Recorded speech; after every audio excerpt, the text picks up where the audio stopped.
हमने आज इस बैठक का आयोजन किया, इसमें आप सब लोगों ने कोई सवाल इसमें जो हो सकता है करना। बराड़ साहब, आपने कहा कि मुख्यमंत्री की जो संवेदनशीलता है लोगों के साथ जुड़ी हुई है जी, आपने कहा कि मुख्यमंत्री की संवेदनशीलता लोगों के साथ जुड़ी हुई है। हाँ जी।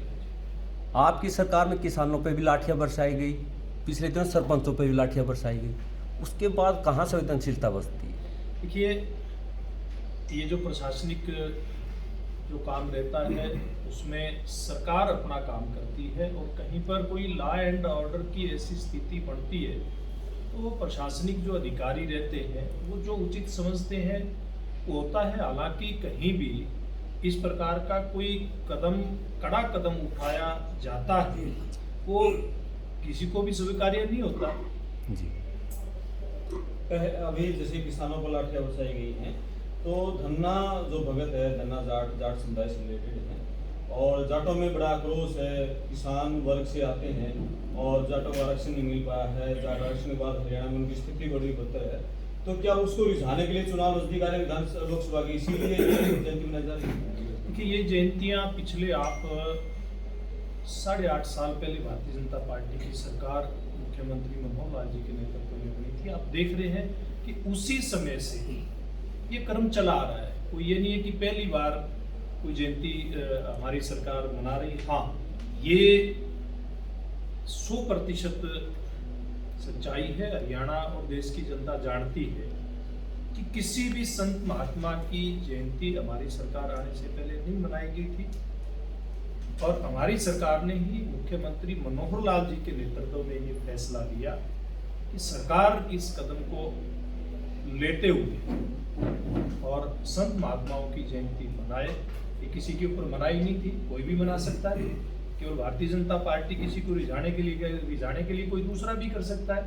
लेकिन मेरा केवल ये कहना है कि हम एक नई शुरुआत लेकर के आए हैं, और ये शुरुआत लोगों के अंदर बहुत अच्छा संदेश दे करके गई है। अभी कुछ दिन पहले आप लोगों ने देखा कि रविदास जी की जयंती भी कुछ दिन पहले 3 फरवरी को हमारी सरकार ने मनाई, सब लोग उसमें शामिल हुए। और एक बात और, बहुत सारी चीजें हमें राजनीति से थोड़ा सा अलग करके देखनी चाहिए, क्योंकि जिस प्रकार से अगर धन्ना भगत जी की हम बात करें तो समरसता का जो संदेश हमारे संत महात्माओं ने दिया, उनके जीवन से जो जाता है। हर एक बात अगर हम गौर करें तो रामानंद जी के जो शिष्य थे उसमें धन्ना भगत भी जो जाट समाज से आते हैं, गुरु रविदास जी, कबीरदास जी, ऐसे महान संत, यानी कि इस प्रकार के संतों की जो परंपरा है वो अपने आप में जब इनके जीवन के ऊपर निगाह डालते हैं तो समरसता का ही एक संदेश देते हैं, अंत्योदय का ही संदेश देते हैं। इसलिए इसमें से मैं नहीं समझता कि कहीं कोई राजनीतिक इसमें से कुछ स्वार्थ होने का प्रयास हो। बड़ा साहब, आप समझता 8 साल में बिल्कुल निश्चित रूप से महापुरुषों की संत महापुरुषों जयंतियां बीजेपी मना रही है, खासकर धन्ना भगत जी 8.5 साल बाद ही बीजेपी को क्यों याद है? याद तो आए, और केवल भारतीय जनता पार्टी की सरकार कोई क्यों आए, तो सब समाज के हैं, समाज के लोग बनाते हैं।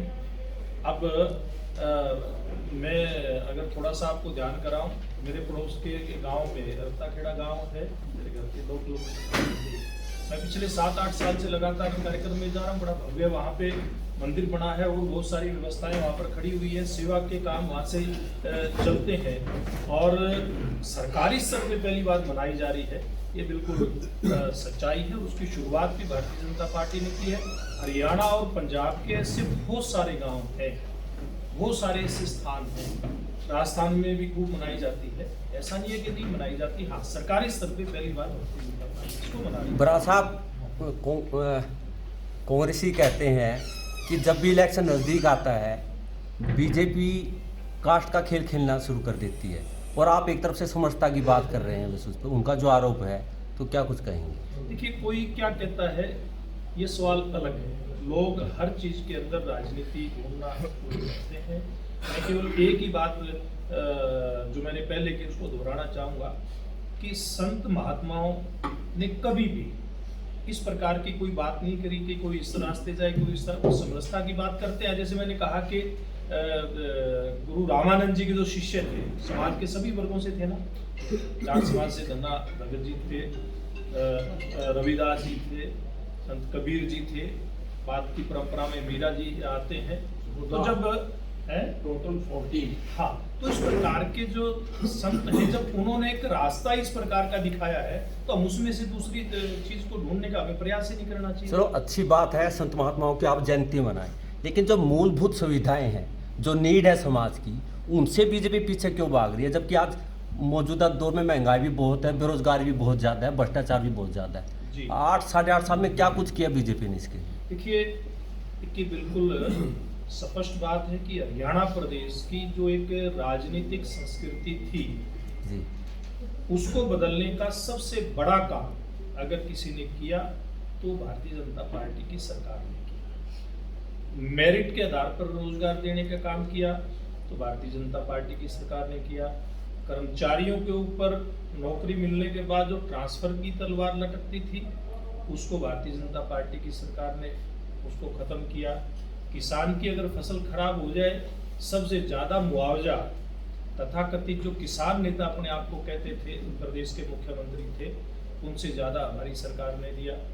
आज अगर कोई इंफ्रास्ट्रक्चर डेवलपमेंट करने की बात है, हरियाणा प्रदेश के अंदर एक रिकॉर्ड की बात है कि सबसे ज्यादा आधारभूत ढांचा अगर मजबूत